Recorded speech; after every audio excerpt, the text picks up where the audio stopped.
الحمد للہ وکفا وسلام علی عباده الذین اصطفى اما بعد فاعوذ باللہ من الشیطان الرجیم بسم اللہ الرحمن الرحیم۔ معزز سامعین، 14 دسمبر بروز جمعرات بعد نماز فجر 2023 کا یہ درس قرآن انشاءاللہ تفسیر سورۃ الحج آیت نمبر 67 سے لے کر آیت نمبر 70 تک جاری رہے گی۔ آپ دعا فرما دیجئے اللہ تعالیٰ شرح صدر کے ساتھ حق سچ بیان کرنے کی توفیق عطا فرمائے، اور اللہ تعالیٰ عمل والی باتوں پر عمل پیرا ہو کر زندگی گزارنے کی توفیق عطا فرمائے۔ کل کی نشست میں یہ بیان کر دیا تھا کہ هو الذی احیاکم، اللہ وہی ذات ہے جس نے تمہیں زندگی دی، ثم یمیتکم، پھر مارے گا تمہیں، ثم یحییکم، پھر زندہ کرے گا تمہیں۔ ان الانسان لکفور، بے شک انسان بڑا ناشکرا ہے۔ اب آیت نمبر 67 یہ ہے، 67 لِكُلِّ أُمَّةٍ جَعَلْنَا مَنْسَكًا، ہر امت کے لیے ہم نے مقرر کر دیا ہے عبادت کا طریقہ، ناسکوہ، جس کے مطابق وہ عبادت کرتے ہیں۔ ناسکوہ اسی سے مناسک لکھا ہے، مناسک کا معنی طریقہ، اور جس طریقے کو اختیار کر کے اس عبادت کو بجا لایا جائے، اس لیے حج کے طریقہ کار سیکھنے کو کیا کہتے ہیں؟ مناسک حج۔ آگے فرمایا فَلَا يُنْزِعُنَّكَ فِي الْأَمْرِ، تو انہیں چاہیے کہ وہ نہ جھگڑا کریں آپ سے اس معاملے میں، یعنی شریعت کے معاملے میں جھگڑا کرنے کی ضرورت ہے، کیونکہ جو بھی شریعت آئی ہے اللہ نے اس کے طریقے وضع کر دیے ہیں۔ تو مذہب اسلام یہ بھی تو ایک اللہ کا دین ہے، ان الدین عند اللہ الاسلام، اس کے طریقے بھی اللہ تعالیٰ نے مقرر کیے ہیں۔ اور دوسری جب شریعت آتی ہے، نیا نبی آتا ہے تو کچھ احکام بدل جاتے ہیں، تو لہٰذا اس میں جھگڑنے کی کوئی ضرورت نہیں۔ فَلَا يُنَازِعُنَّكَ فِي الْأَمْرِ، تو انہیں چاہیے کہ وہ نہ جھگڑا کرے آپ سے اس معاملے میں۔ اب مسئلہ یہ تھا کہ ذبح میں وہ کہتے تھے کہ اگر مرغی اور جانور ذبح کرو تو وہ مر جائے تو حلال ہے، اور اللہ مار دے تو حرام ہے، اس بات پہ جھگڑ رہے تھے۔ تو ہم مسلمان اس کے 2 جواب دیتے ہیں۔ ہمارے ایک عالم سے ایک ہندو نے یہ سوال کیا تھا کہ آپ جس کو ذبح کر لیں تو تواڈی ماری حلال ہے تے رب دی ماری حرام ہے۔ تو مولانا صاحب نے جواب یہ دیا کہ پہلا جواب تو یہ ہے کہ یہ حکم اللہ کا ہے۔ بے شک، بولو جی، یہ حکم اللہ کا، ذبح کرنا اللہ کا حکم ہے، آپ اللہ سے جا کے بات کر لو۔ دوسرا جواب یہ تھا کہ ہم جب جس جانور کو ذبح کرتے ہیں تو اس کا خون نکل جاتا ہے، ہمارے مذہب میں گوشت حلال ہے، خون حرام ہے۔ بولو جی، خون حرام ہے، اور ہم خون چوسنے والے نہیں ہیں۔ جب جانور کو ذبح کیا جاتا ہے اس کا زائد خون نکل جاتا ہے، اگر خون نہ نکلے تو جراثیم رہ جاتے ہیں، بیماریاں رہ جاتی ہیں۔ تو ہمارا مذہب پاکی صفائی والا ہے اور شفا والا ہے۔ تو وہ مولانا صاحب کہتے ہیں کہ میں ہندو سے بات کر رہا تھا، ہندو مجھے کہنے لگا کہ ایکسکیوز می، مجھے پیشاب آ گیا ہے، میں ذرا پیشاب کر لوں۔ تو کہتے ہیں وہ مولانا صاحب پیشاب کر کے آ گئے، اب وہ ہندو، معافی چاہتا ہوں، ہندو پیشاب کر کے آ گئے۔ جب ہندو واپس آیا تو مولانا صاحب کہتے ہیں میں نے ہندو سے کہا کہ بھائی تو کیا کر کے آیا ہے؟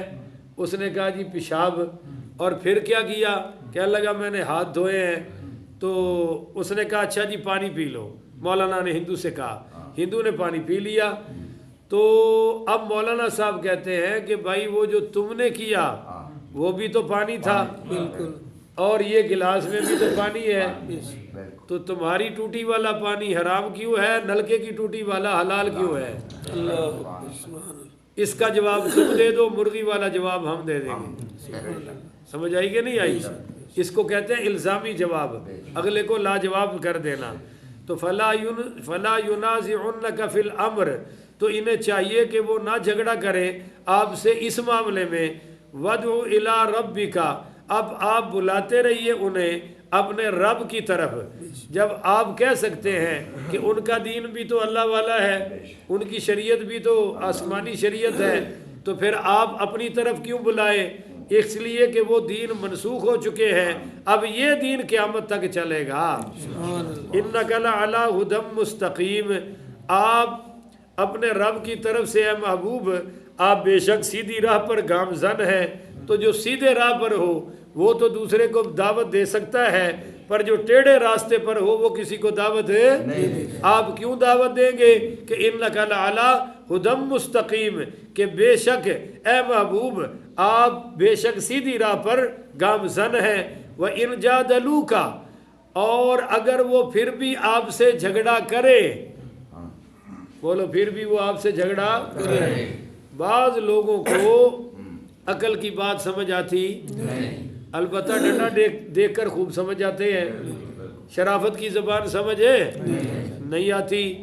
کوئی کہتا ہے جی میرا بلڈ پریشر بڑھ گیا ہے، بھئی آگے ڈنڈا تکڑا ہو تو پھر بلڈ پریشر بڑھتا؟ اگلا غریب ہو، پردیسی ہو، اکیلا ہو تو پھر تو بلڈ پریشر آسمان پہ جاتا ہے۔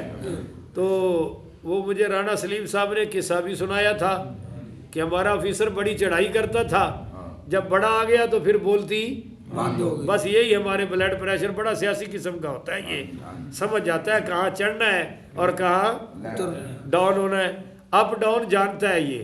تو بہرحال عرض کر رہا تھا وَإِنْ جَادِلُوكَ، پھر بھی اگر وہ آپ جھگڑا کرے فقل، تو آپ صرف اتنا فرما دیجئے اللہ اعلم بما تعملون، اللہ خوب جانتا ہے جو تم کر رہے ہو۔ تو ہر بندے کو جواب دینا ضروری دیکھ تو لو جواب کے قابل ہے بھی نہیں ہے۔ جب دیکھو کہ ضدی ہے، ہٹ دھرم ہے، جاہل ہے، تو کہہ دو بھئی اللہ خوب جانے۔ ہاں تو اللہ یحکم بینکم یوم القیامتی، اللہ تعالیٰ فیصلہ فرما دے گا تمہارے درمیان۔ کب؟ یوم القیامتی، قیامت کے دن۔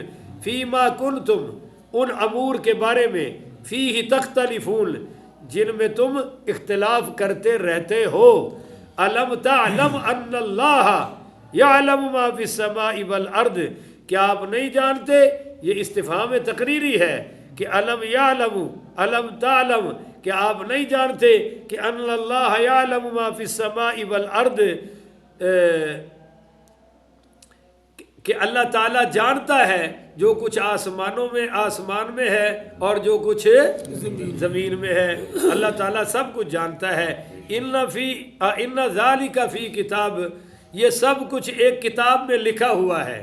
ان ذالک علی اللہ یسیر، بے شک بلندی اور پستی کی ہر چیز کو جان لینا اللہ تعالیٰ پر کوئی مشکل ہے، اللہ تعالیٰ پر تو آسان ہے۔ اب یہ جو مسئلہ آ گیا کہ حضور پاک پڑھیے صلی اللہ علیہ وآلہ وسلم نے فرمایا یہ کہ اللہ تعالیٰ نے سب سے پہلے قلم کو پیدا فرمایا۔ بولو کس کو پیدا فرمایا؟ قلم کو۔ تو اس کو فرمایا لکھ، تو قلم نے پوچھا میں کیا لکھوں؟ فرمایا جو کچھ ہو چکا ہے وہ بھی لکھ، اور قیامت تک جو کچھ ہونے والا ہے وہ بھی لکھ دے۔ اب اس پر بس آپ کے 5 منٹ قیمتی چاہیے۔ عبد الواحد بن سلیم رحمۃ اللہ علیہ بیان کرتے ہیں کہ میری مکہ میں عطا بن ابی رباح رحمۃ اللہ علیہ سے ملاقات ہوئی۔ میں نے ان سے کہا ابو محمد، بے شک اہل بصرہ تقدیر کے معاملات میں بحث کرتے ہیں۔ تو انہوں نے کہا اے میرے بیٹے کیا تم قرآن پڑھتے ہو؟ یہ عطا بن ابی رباح رحمۃ اللہ علیہ یہ حضرت عبداللہ ابن عباس کے بہت بڑے شاگردوں میں سے ہیں، تابعی ہیں۔ تو کیا تم قرآن نہیں پڑھتے بیٹے؟ میں نے کہا جی ہاں۔ انہوں نے کہا سورہ زخرف پڑھو۔ اس میں اللہ نے فرمایا حامیم والکتاب المبین انا جعلناہ قرآنا عربیا لعلکم تعقلون وانہ فی ام الکتاب لدینا لعلی حکیم، کہ حامیم اس روشن کتاب کی قسم، ہم نے اس کو عربی زبان کا قرآن بنایا ہے تاکہ تم اس کو سمجھ سکو، اور بے شک یہ لوح محفوظ میں لکھا ہوا ہے، وہ ہمارے نزدیک بلند درجہ حکمت والی ہے۔ تو عطا بن ابی رباح رحمۃ اللہ علیہ نے کہا تم جانتے ہو ام الکتاب کیا ہے؟ تو میں نے جواب میں کہا، عبد الواحد کہتے ہیں میں نے جواب میں کہا اللہ اور اس کے رسول کو علم ہے۔ انہوں نے کہا یہ وہ کتاب ہے جس کو اللہ تعالیٰ نے آسمانوں اور زمینوں کے پیدا کرنے سے پہلے لکھ دیا تھا، اور اس میں لکھا ہوا ہے کہ فرعون دوزخ میں جائے گا۔ بولو جی، فرعون دوزخ میں جائے گا، اور اس میں لکھا ہوا ہے کہ تبت یدا ابی لہب و تب، کہ ابو لہب کے دونوں ہاتھ ٹوٹ گئے اور وہ ہلاک ہو گیا۔ تو عطا بن ابی رباح رحمۃ اللہ علیہ نے کہا کہ پھر میری ولید بن عبادہ بن الصامت سے ملاقات ہوئی، میں نے ان سے پوچھا کہ تمہارے والد نے مرتے وقت تمہیں کیا نصیحت کی تھی؟ انہوں نے کہا کہ میرے والد نے مجھے کہا تھا، کیونکہ یہ صحابی کے بیٹے ہیں نا یہ بھی، تو حضرت عبادہ بن صامت کون تھے؟ صحابی تھے، ان کے بیٹے یہ ولید ہے۔ ان سے عطا رحمۃ اللہ علیہ نے پوچھا کہ تمہیں تمہارے باپ نے کیا نصیحت کی تھی؟ انہوں نے کہا میرے والد نے مجھے بلا کر کہا اے میرے بیٹے اللہ سے ہمیشہ ڈرتے رہنا۔ بولو جی، اللہ سے ہمیشہ ڈرتے رہنا۔ یاد رکھو تم اس وقت تک ہرگز اللہ سے نہیں ڈرو گے جب تک اللہ پر ایمان نہ لے آؤ، اور ہر اچھی اور بری چیز اللہ کی تقدیر کے ساتھ وابستہ ہونے پر ایمان نہ لے آؤ، اور اگر تم اس کے خلاف عقیدہ پر مر گئے تو دوزخ میں داخل ہوگے۔ اور میں نے رسول اللہ صلی اللہ علیہ وسلم کو یہ فرماتے ہوئے سنا ہے کہ سب سے پہلے اللہ تعالیٰ نے قلم کو پیدا فرمایا اور اس کو کہا کہ لکھ۔ اس نے کہا میں کیا لکھوں؟ فرمایا تقدیر کو لکھو، جو کچھ ہو چکا ہے اور جو کچھ ابد الآباد تک ہونے والا ہے سب کچھ تو پھر قلم نے لکھ دیا۔ حضرت عبداللہ بن عمر بن العاص پڑھی رضی اللہ تعالی عنہما بیان کرتے ہیں کہ ہمارے پاس رسول پاک صلی اللہ علیہ وسلم تشریف لائے اور آپ کے ہاتھ میں 2 کتابیں تھیں۔ ہم نے آپ سے پوچھا، نہیں آپ نے فرمایا، پوچھا ہم سے کہ کیا تم جانتے ہو کہ یہ کیسی 2 کتابیں ہیں؟ ہم نے کہا نہیں یا رسول اللہ، سوا اس کے کہ آپ ہمیں بتائیں۔ تو آپ صلی اللہ علیہ وسلم نے فرمایا جو کتاب آپ کے دائیں ہاتھ میں تھی اس کے متعلق آپ صلی اللہ علیہ وآلہ وسلم نے فرمایا کہ یہ رب العالمین کی طرف سے وہ کتاب ہے جس میں جنت والوں کے نام، ان کے باپ اور ان کے داداؤں کے نام لکھے ہوئے ہیں، اور ان کے قبیلوں کے نام بھی لکھے ہوئے ہیں۔ پھر ان کے آخر میں میزان کر دیا گیا ہے، اور اس میں نہ کبھی اضافہ ہوگا اور نہ کبھی کوئی کمی کی جائے گی۔ پھر آپ کے بائیں ہاتھ میں جو کتاب تھی اس کے متعلق فرمایا یہ رب العالمین کی طرف سے کتاب ہے، اس میں دوزخ والوں کے نام ہیں، ان کے باپ دادا کے نام ہیں اور ان کے قبیلوں کے نام ہیں، اور پھر ان کے آخر میں وزن کرنے کا یعنی میزان بھی لکھ دیا گیا ہے، نہ اس میں کبھی کوئی اضافہ ہوگا اور نہ کبھی کوئی کمی ہوگی۔ تو آپ کے صحابہ نے کہا یا رسول اللہ جب سب کام لکھے جا چکے ہیں، فراغت ہو چکی ہے، طے ہو چکا ہے، تو پھر عمل کیوں کریں؟ عمل کا کیا فائدہ؟ تو سرکار دو عالم صلی اللہ علیہ وآلہ وسلم نے فرمایا تم ٹھیک اور صحت کے قریب کام کرتے رہو، کیونکہ جو شخص جنتی ہے اس کا خاتمہ جنت والے اعمال پر ہوگا، خواہ وہ کوئی عمل بھی کرتا رہے، اور جو دوزخی ہے اس کا خاتمہ دوزخیوں کے اعمال پر ہوگا، خواہ وہ کوئی بھی عمل کرتا رہے۔ پھر رسول پاک صلی اللہ علیہ وآلہ وسلم نے اپنے دونوں ہاتھوں سے ان کتابوں کو رکھ دیا، پھر فرمایا تمہارا رب اپنے بندوں سے فارغ ہو چکا ہے، ایک فریق جنت میں جائے گا اور ایک فریق دوزخ میں جائے گا۔ تو یہ اللہ تعالیٰ نے لکھ دیا، پر اس میں یہ وجہ ہے کہ ہمیں اللہ نے اختیار دیا، اور اختیار سے ہم نماز نہیں پڑھیں گے۔ اللہ کو پتہ تھا اس لیے بے نمازی لکھ دیا، یہ نہیں کہ اللہ نے لکھ دیا اس لیے نماز نہیں پڑھیں گے، نہیں، ہم نے نہیں پڑھنی تھی۔ بھینس سے کوئی سوال نہیں ہوگا، نہیں سمجھ رہے، بکری سے کوئی سوال ہے کیونکہ اس کو اختیار نہیں ہے۔ ہم سے سوال ہوگا کہ اللہ نے ہمیں ہدایت کا راستہ بھی وعدے کر دیا تھا اور شیطان کا راستہ بھی، پر ہم نے اس پر عمل نہیں کیا۔ انہوں نے یاد نہیں رہا کہ چپ رہنا ہے۔ اچھا جی، حضرت ابو ہریرہ، یہ حدیث اب بڑے غور سے سنیے گا، بیٹا اوپر جاؤ بھائی، ان سے کیا ہو، یہ باری بھی بند کر کے آؤ۔ اچھا، حضرت ابو ہریرہ، سارے پڑھیے رضی اللہ، یہ حدیث غور سے سمجھنی ہے، بڑی کام آئے گی مجھے اور آپ کو اور میرے سامعین کو بھی جو سنیں گے۔ حضرت ابو ہریرہ پاک رضی اللہ تعالیٰ عنہ بیان کرتے ہیں کہ میں نے عرض کیا یا رسول اللہ، میں جوان شخص ہوں، مجھے اپنے نفس پر زنا کا خطرہ ہے اور عورتوں سے شادی کرنے کے لیے میرے پاس مال ہے، اب دعا کرواتے ہیں، شادی کر، دعا کرو جی شادی ہو جائے۔ میں کہا جی مال رکھو، شادی بھویں 4 کر لو، بھویں 90 سال کی عمر کر لو، تو شادی کے لیے مال کا زیادہ ہونا ضروری ہے۔ دعا بے شک کوئی نہ بھی کرے تو ہو جانی ہے، بولو شادی کیا آخر کافرہ دی ہو رہی ہیں کہ نہیں ہو رہی ہیں، تے ساڑی باری آخ دینے مولوی صاحب دعا کر دیو، ہاں یہ دعا کرو کہ اللہ برکت والی کر چڑے، اللہ خیر والی کر چڑے، پر شادی ہو رہی ہے، اپنی تیاری کرو، مال اسباب رکھو، شادی پکی ہے۔ حضرت ابو ہریرہ کہتے ہیں کہ میرے پاس مال، یہ اجازت مانگ رہے تھے کہ میں خصی ہو جاؤں، اپنے آپ کو نامرد کر لوں۔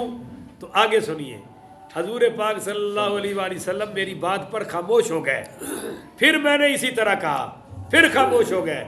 جب میں نے تیسری بات اپنی بات کو دہرایا تو نبی کریم رؤوف الرحیم صلی اللہ علیہ وآلہ وسلم نے فرمایا، ابو ہریرہ جو کچھ تمہارے ساتھ ہونے والا ہے اس کو لکھ کر قلم خشک ہو چکا ہے، اب تم خصی ہو یا نہ ہو، ہونا وہی ہے جو اللہ نے تمہارے ساتھ لکھ رکھا ہے، اس لکھے کے تم خلاف کر سکتے نہیں ہے۔ تو اتنے سوال کرنے کی کیا ضرورت ہے؟ سیدہ ام المومنین حضرت ام سلمہ پاک رضی اللہ تعالیٰ عنہا، ہماری ماں جی بیان کرتی ہے کہ رسول پاک پڑھیے صلی اللہ علیہ وآلہ وسلم نے، ہاں ام سلمہ بیان کرتی ہیں، انہوں نے کہا کہ یا رسول اللہ، کہتی ہیں کہ میں نے حضور کی بارگاہ میں عرض کیا، یا رسول اللہ صلی اللہ علیہ وآلہ وسلم، آپ نے بکری کا جو زہر والا گوشت کھایا تھا اس کی وجہ سے ہر سال آپ کے جسم میں درد ہوتا رہتا ہے۔ تو سرکار دو عالم صلی اللہ علیہ وآلہ وسلم نے فرمایا، مجھے صرف وہی مصیبت پہنچتی ہے جو میرے لیے اس وقت لکھ دی گئی تھی جب آدم ابھی مٹی اور گارے کے درمیان تھے، اس وقت میرے لیے لکھ دیا گیا تھا جو مصیبت وہ مجھے آ کے رہے گی۔ تو تقدیری معاملات اللہ کے پاس ہیں۔ تقدیر کی 2 قسمیں ہیں، ایک ہے تقدیر مبرم، بولو ایک ہے تقدیر مبرم، یہ پکی تقدیر ہے، بولو ٹل سکتی نہیں، جو مرضی کر لو۔ اب صدقے سے بابا جوان ہو سکتا نہیں، یار بول دے نہیں ہو، وہ کہہ جی ہر دعا ایک دعا تو قبول ہوتی ہے نا 24 گھنٹے میں، یا کہ ربا میں نے 30 سال دا کر دے کہ ہونا، یہ تقدیر مبرم ہے، بولو جو ٹل سکتی نہیں۔ یا کوئی بہت زیادہ دعا کرتا رہے بیت اللہ کے اندر داخل ہو کر، یا اللہ سارے مر جان تے گلیاں ہو جان سجیاں، میں کہ وچ کلا رہ جا یار پھرا، تو یہ بھی قبول ہو سکتی نہیں، اس نے بھی مر کے ہی رہنا ہے۔ یہ جو تقدیر مبرم میں کہہ رہا ہوں نا، بولو بھئی یہ ٹل سکتی نہیں ہے۔ ایک تقدیر معلق ہے، بولیے کون سی تقدیر ہے؟ معلق ہے کہ اگر آپ یوں کریں تو یوں ہو جائے گا، اگر آپ یوں کریں تو یوں ہو جائے گا۔